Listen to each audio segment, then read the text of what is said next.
Bernardo Carrió Carrascosa, el 2 de junio de 1942. Als 5, als 6 anys, era aquesta època, que m'ha apuntat a la cofradia de l'archicofradía de la Virgen de la Soledad y la Preciosísima Sangre de nuestro Señor Jesucristo. Entonces lo de la Preciosísima Sangre encara no era oficial, no seria oficial, s'havia perdut en el temps, era de la Soledat. M'ha apuntat el germà de mon pare, que era padrí meu. Entonces jo pues eixia el divendres sant, amb el professor, al traslado, hasta que arribarem als 17 anys, i quan jo tenia 17 anys, entonces mos rifàvem el ser clavari, perquè n'hi havia molta gent dels cofrades, molts cofrades, interessats en ser cofrades i tindre la Mare de Déu a casa. I me va tocar a mi. Clar, com jo era menor d'edat, doncs van vindre el president, el secretari, a ma casa a preguntar-li a mon pare si acceptaven que fora jo clavari. Perquè, clar, tot el gasto que comportava l'havia pagat mon pare. Entonces mon pare va dir que si m'havia tocat, ell contentíssim, i fèrem el dossel. A l'any següent, quan s'acaba el dossel, tocava renovar la Junta i vaig entrar de vicesecretari. Entonces tindria 17 o 18 anys.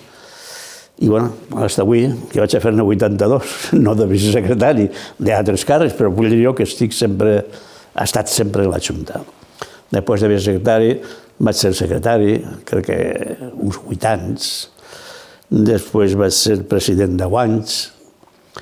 En el transcurs d'aquests 10 anys, el president, mentre jo era secretari, millor dit, mentre jo era secretari, el president d'entonces, que era un tio meu, diem Bernardo Pascual, i jo entràrem a la Junta del CIRA, que no es deia Junta del CIRA, es deia Junta Coordinadora. Era per coordinar alguns actes, perquè en realitat el president nato era l'alcalde i el concejal era el que feia de president de la Junta. I anàvem 2 persones de cada cofradia. I allí ens diem, més o menys, no anàvem pràcticament a decidir, anàvem pràcticament a que ens digueren el que tenien que fer. A tal hora eixirem, farem el programa, i tal. Bé, allí ja vaig entrar jo sent secretari de la Soledat. Després, quan vaig ser president, que vaig ser 10 anys, en aquest transcurs va vindre la democràcia.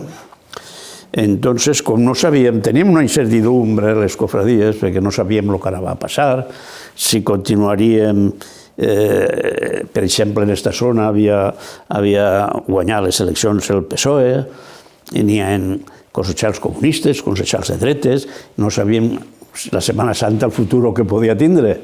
Entonces ens ajuntàrem diverses persones, entre elles ens ajuntàrem Enrique Guillart, que ja ha mort, Andrés Collado, Salvador Piera i jo, i estiguérem arreglant-ho perquè n'hi haguera una successió de la Junta Coordinadora a una Junta de Cofradies. Ens ajuntàrem en l'Ajuntament perquè aquest any el que feia de president, el consellero que feia de president, va dir que no venia a visitar els dossels perquè ja havien perdut les eleccions, però no havien entrat els altres, n'hi havia un vacío allí. Entonces ens ajuntàrem en la sala de juntes de l'Ajuntament, el Saló Noble, i allí eligiren a 4 persones per a una espècie de junta, no, para formar la junta, vamos, una comissió. I vam elegir Enrique Guillart, Andrés Collado, Bernardo, el meu primo Bernardo Cifre i jo. Va vindre, després se va posar en contacte amb nosaltres el primer consellal, que era amic nostre, de festes, i ens va dir no us preocupeu, que la Setmana Santa estarà apoyada per l'Ajuntament, serà tot igual que antes, però econòmicament millor. Home, és millor encara. L'únic que va passar a favor nostre és que, clar, l'alcalde era socialista i pareixia que no li agradava ser l'alcalde nato de la Setmana Santa. Així com de les Falles sí que se va quedar d'alcalde nato, nosaltres va dir, no, mos deixa lliures, millor per nosaltres encara. I mos va dir que econòmicament mos apoyarien tot, i efectivament va ser així, mos va apoyar i crearem la Junta d'Hermandats i Cofradies de Setmana Santa d'Alzira, tal i com està format avui. Després, ja en aquesta Junta també vam tindre contactes en una Junta provincial, que sabien 3 persones de la província de València, de la Setmana Santa, uno de Gandia, un altre de Torrent i un altre d'Alboraya, s'havien reunit per formar aquesta Junta provincial, que després de provincial, quan portàrem els estatuts i reglaments a l'arxebisbat, ens ho van canviar a diocesana, que té més lògica, perquè ja que érem una junta catòlica, doncs teníem que tindre l'àmbit de la diòcesis, i per això és la junta diocesana. Allí la junta diocesana se regia perquè el president i la junta directiva era normalment el president de la població que li tocava ser la sede.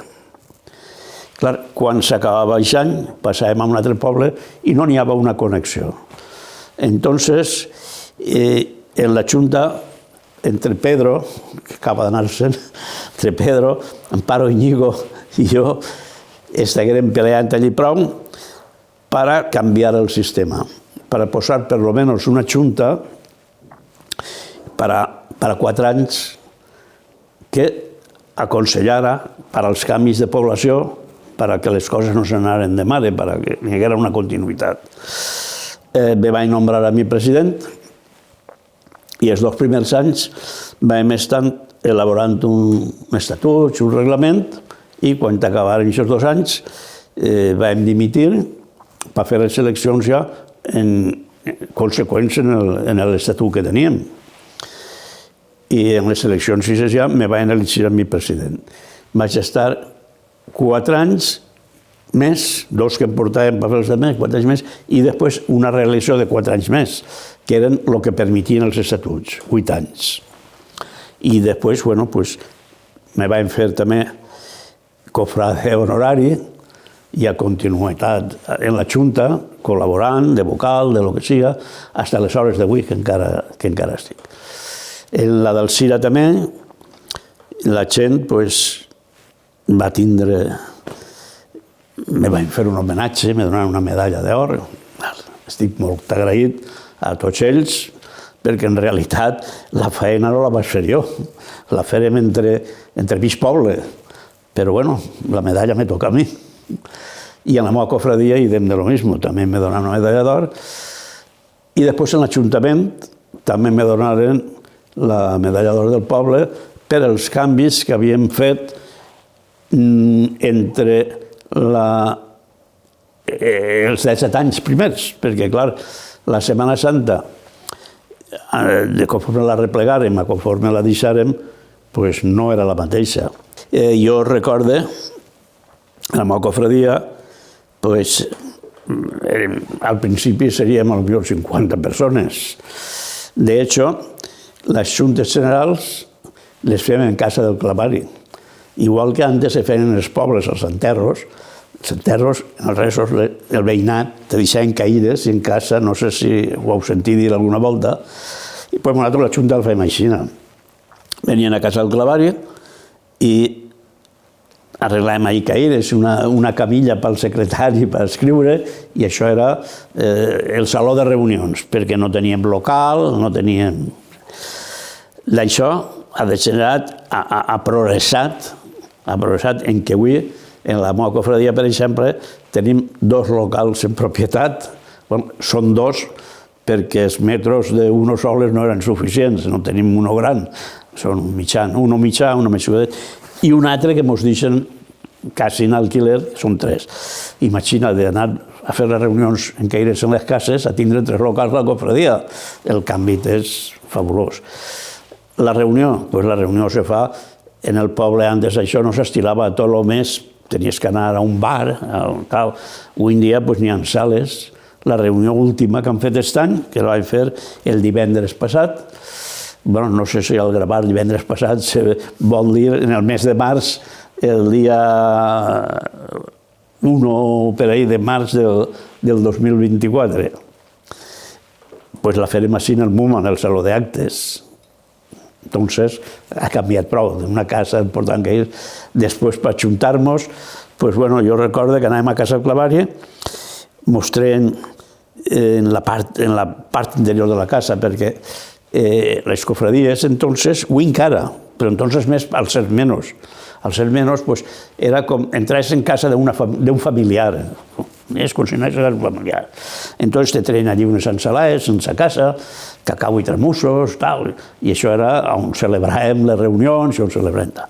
Avui, pues, la reunió, ja t'he dit que ha sigut en el MUMA, en vez de cacau i tremussos, hem anat a una sala a fer un dinar, en fi, això ja és... El resto de com ha canviat, bueno, pues, n'hi ha 4 vestes, perquè la majoria anàvem en tratge. Avui en dia n'hi ha unes vestes molt precioses en el Cira. La de la Soledat és groga en el caporulló negre, però així n'hi ha, de raso, molt bo, però així n'hi ha 18 vestes diferents en el Cira, que són les 18 cofradies. Això no estava entonces. El pas, la Mare de Déu és la mateixa que feren en el 1940, però en la custòdia han anat adornant-la, li han fet un pàl·lis, el manto, les estandartes, tot això són canvis que han fet durant el trajecte este. Després som 500 i pico. N'hi ha cofradies de més de 1.000, com el Sepulcre. O sigui que el canvi de la Setmana Santa ha sigut molt gran. També recordo jo els primers pregons que jo recorde, potser antigament n'he fet més, però els primers que jo recorde, jo en recorde 3, quan era jo molt jovenet. Un el feren, era el Saló d'Actes del Frente de Juventudes, que estava a lo que avui és la Casa del Poble, de la UGT, dalt, un saló molt reduït. Després en feren un altre en la Gallera, serien 4, perquè era en un cine que es deia Cervantes també i un altre era en teatre. Ni existeix el Cervantes, ni existeix el Frente de Juventudes, la Gallera, en els seus tragos que ha passat sí que existeix, és el Casino del Poble, i el Gran Teatre també existeix, a pesar de que ha sofrit riuades, incendis, però l'Ajuntament s'ha preocupat de remodelar-lo i és on fem ara actualment els pregons. Després, aquests 4 pregons no eren periòdicament, era un ara, d'ací 3 o 4 anys un altre, tal. Quan entràrem en la Junta esta que fèrem, en el Cira, la Junta de Cofradies, que el primer president va ser un amic i ha faltat, que li diuen Alfredo Borràs. Allí al començarem ja a promocionar els pregons. I han tingut una llista de pregoners que, això ja fa almenys, no sé, això seria en el 78 o 79, fins ara, han tingut pregoners com el cardenal Tarancón, com Calvo Sotelo, el tío, l'escriptor, com Matías Prats, Mario Ortiz, Buruaga, Fernando Ónega, o sigui, una llista de personatges de molta categoria que han vingut a fer el pregó al Cira i, és una cosa que tampoc estava, és un canvi. Després, n'hi ha al principi unes 7 o 8 cofradies, que eren les que després de la guerra van refundar. O sigui, diguem que se quedaren en casa i després se tornaren a ajuntar i encomanaren els passos. Uns a imatge i semejança dels anteriors i altres de nova creació. Però serien, no sé, 6 o 7. I en el temps han anat ixint fins a 18 cofradies que n'hi ha avui en dia. O sigui que avui tenim 18 cofradies. el pas de la Junta de Cofradías, que entonces no existía, el pas que antecedia el pas de l'Ajuntament, però un alcalde li pareixia que no li agradava això de l'Ajuntament, perquè era una cosa catòlica, i va reinventar el pas del poble, que en definitiva és el mateix, perquè l'Ajuntament és del poble, si el pas és del poble, doncs també és de l'Ajuntament. I ja són 18, el de la Junta 19, el pas del poble 20. I després n'hi ha 2 o 3 cofradies que tenen un segon pas. Arribem a 24. Jo tinc costum de dir el meu poble. Això no vol dir que quan fas un escrit o dirigis alguna cosa, fas en la ciutat d'Alzira. Són 2 coses que se contradiuen, però per lo menos jo tinc aquest costum. Els que tenim la sort de ser de poble, com dia el deán de la catedral de València, que era d'Alberic, doncs tenim aquesta sort, perquè estem en un poble que mos agrada, perquè, clar, tenim tota la família, tenim els amics, estem proper de la capital, sense els problemes que pugui tenir la capital, estem proper de la playa, sense l'avalanxa turística que té la playa, i mos agrada viure en Alzira. Bueno, mos agrada, però a mi m'agrada molt.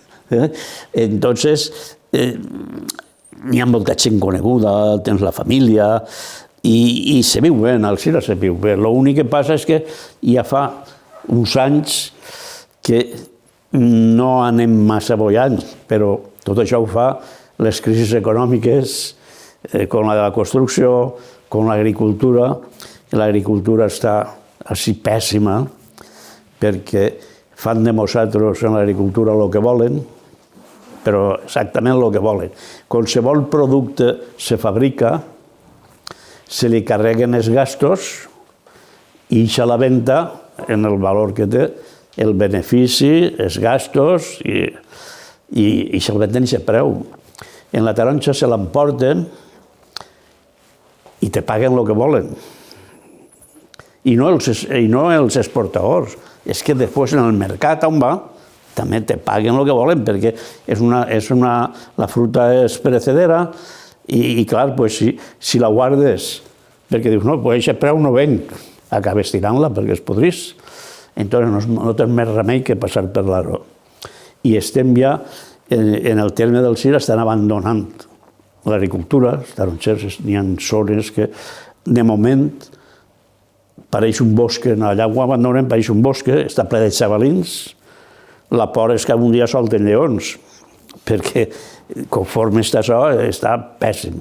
Jo, per exemple, tinc un hort que el tinc rodejat de valla, doncs els xavalins, la valla pateix no és res, per baix de la valla fan un forat i se n'entren, m'escarben les cereals, el rec per goteo de la goma per a refrescar-se, doncs me l'estropeen, i en fi que l'agricultura està, ja t'he dit, abandonada. I damunt d'això, doncs, fins ara, l'Ajuntament d'Alzira no ha tingut tampoc massa interès ni apoyo en l'agricultura d'Alzira. Tenim un concejal que és agricultor, no podrà fer milagres perquè ell no és el que posa preus ni el que posa res, però per lo menos és agricultor i segur que ja ha sigut en altres ocasions concejal, segur que mirarà un poquet més per al terme d'Alzira, però no esperem ningú milagre perquè ni ell forma part del Consell d'Europa ni de ningú organisme que puga fer que l'agricultura torni a ser rentable. Però bueno, val més tindre una persona que se preocupa que uno que passa del tema. En els pobles, en la Setmana Santa, en les falles, el moviment el té l'economia, per a mi. Si no hi ha diners, doncs agarres un bocadillo, 2 cacauets i un got de vi i t'ajuntes amb els amics. I si n'hi ha diners, te'n vas a un restaurant i te'ls gastes. Se'l començava en uns dossers de teles, que la gent s'esforçava, n'hi ha artistes que es dedicaven a això. No eren artistes al 100% perquè tenien que treballar per guanyar-se el jornal, però bueno, tenien una especialitat i una tal. Entre ells estava Salvador Baeza, estava Enrique Núñez, que eren els més destacats. Entonces, Va haver una època, sí, que les taronges aquestes que ara tindre-les és quasi gravós, entonces era una fortuna. Era una fortuna perquè recient la guerra acabà, les úniques divises que entraven en Espanya era a través de l'exportació de taronges. I entonces el govern, per tindre divises, no mos deixava que els exportadors tingueren directament les divises. Se les quedava el govern per poder importar coses i a nosaltres mos pagava les divises amb el preu de pessetes que volíem. Entonces, clar, els docents, ve l'evolució que n'hi havia aquí en un tros de 7 o 8 fanecaes. 8 fanecaes podien ser 6.000 i pico metres. 6, 10... De tarongers, en això podia viure una família i damunt vivia bé. Entonces, si vivia bé, quan tenia el dossel, es gastava més a gust. I anàvem anant, progressant, tal. Fins que va vindre un any en què un amic nostre, que també té la medalla d'or del CIRA, pels mèrits que ha escrit un llibre, va inventar els dossels del corxo i blanc. I això ja va ser el primer canvi. I aquest primer dossel, la gent, com no ho coneixia, era un dossel de categoria, comparat amb els que n'hi ha, quan la gent no ho coneixia no li donaven el primer premi, perquè pareixia que no era un dossel, era una cosa... això pareix una falla, Bueno, el cas és que a partir d'ahir, aquest xic li diuen Eduardo Part. Avui encara és president de la Real Cofradia de la Virgen de los Dolores. Perquè si dic la Dolorosa, que la coneixen al poble, n'hi ha uno que s'enfada. Diu que la Dolorosa diu que és una sarsuela. I costa dir-ho bé. Entonces, Eduardo Part, al començar a fer dossels d'aixos moderns, ha necessitat 3 persones ja de dosseleros, com Manolo Magraner. N'hi ha moltes persones ara que es dediquen a fer dossels i van cada any perfeccionant-se un poquet més, cada any perfeccionant-se. I n'hi ha verdaderes obres d'art. Per a una duració de 2 o 3 dies que té de vida el dossel, se'l comencen a fer-lo en octubre, fins de març. Clar, n'hi ha cofradia que té un equip de cofrades amb molt bon gust i entonces han començat a treballar aquests 5 o 6 mesos i el resultat és més econòmic. Però el que té que contratar-ho tot, val un pico fer un dossel. Però així i tot són uns dossels que val la pena vindre a veure-los. Si algú, no sé on se projectarà, però si algú veu aquesta projecció, jo l'invito a que vingui a veure els dossels del CIRA perquè són una cosa que no se veuen en ningú puesto. Jo el que més temps he estat és en l'exportació de taronges. Era una empresa familiar que la fundaren mon pare i els germans i després els fills treballem ahí. Però, igual que en les cofradies que estàvem antes, hem tingut 2 aconteciments molt desastrosos, com va ser la Pantanà i la Reguà Siguent, en l'Almacén mos passa el mateix. Vam tindre primer la Pantanà i després una Reguà al cap de 5 anys de 2,5 metres. La primera van ser 4,5 metres i la segona 2,5 metres. Pel cas és el mateix. I d'ahir, al començarem ja al declive de l'exportació de taronges i, estàvem perdent diners. Entonces tancarem el negoci. Nosaltres exportàvem principalment a Bèlgica, però també exportàvem a Anglaterra, a Londres, a França, a Àustria, a Luxemburgo. El reparto estava així. Les taronges del CIRA, si dic que són els millors, potser s'enfada algú, perquè els de Carcaixent també diuen que les millors són les d'ell.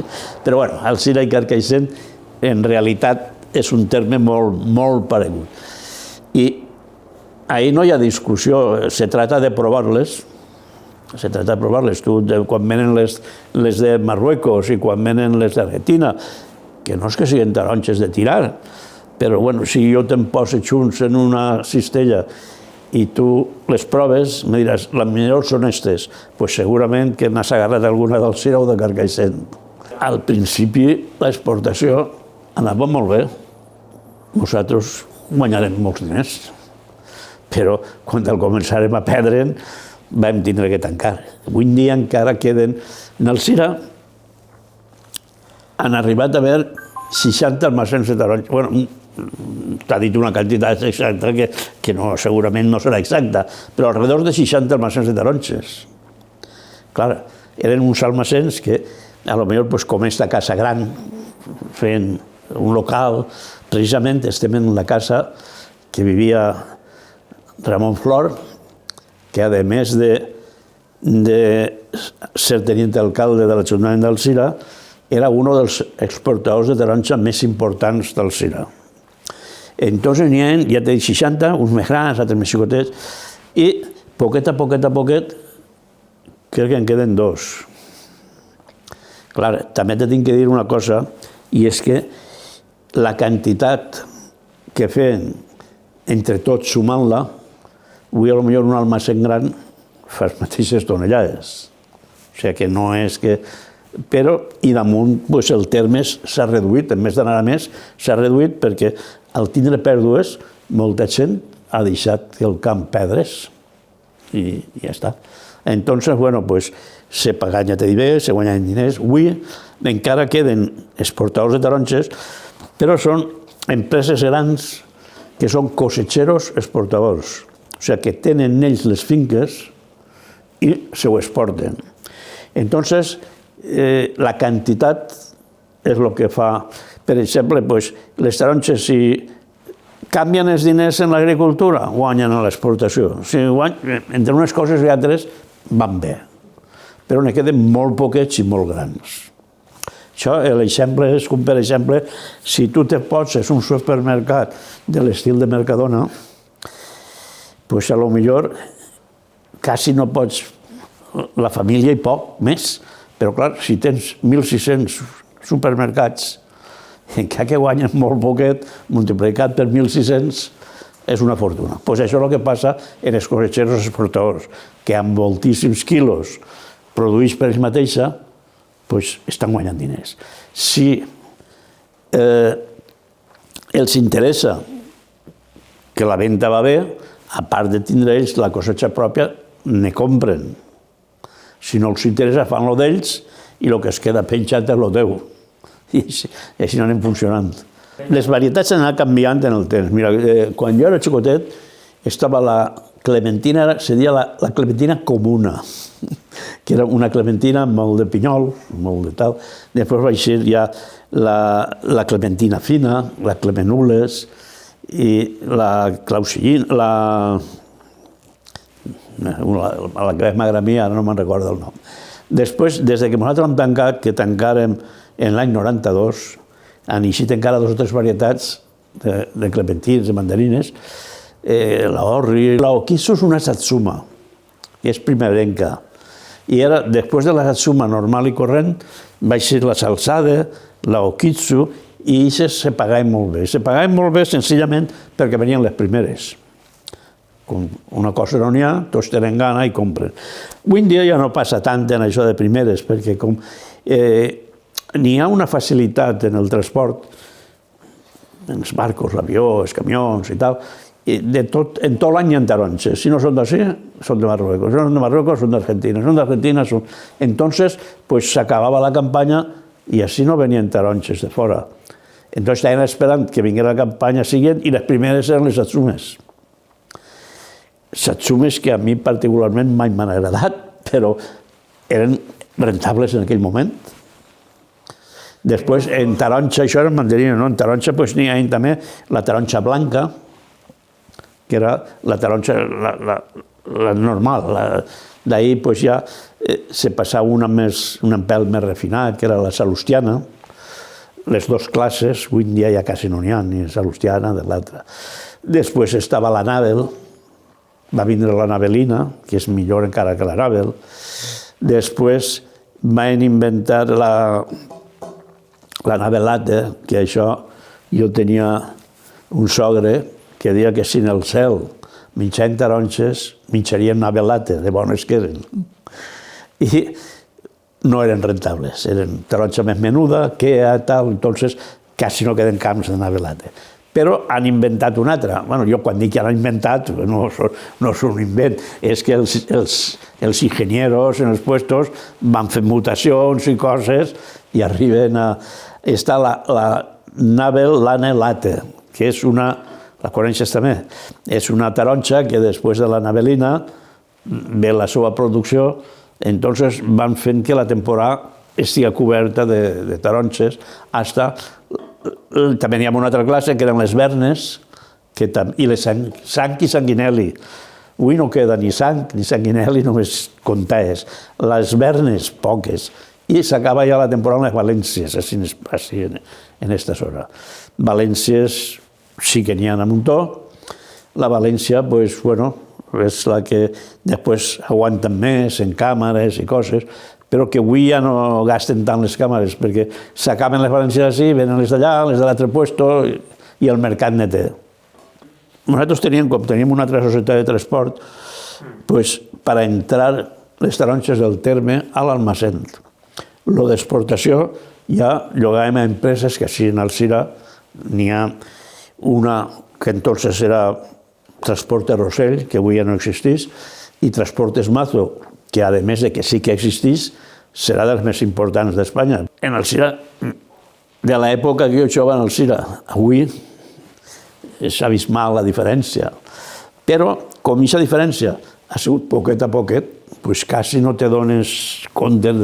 Jo vivia en una zona d'Alzira que es dia, està a veure, quasi en el nord-est d'Alzira, al carrer Doctor Ferran, que és el que unia, o estava pròxim a un barri d'Alzira que es diu La Querieta, jo estava en el Doctor Ferran.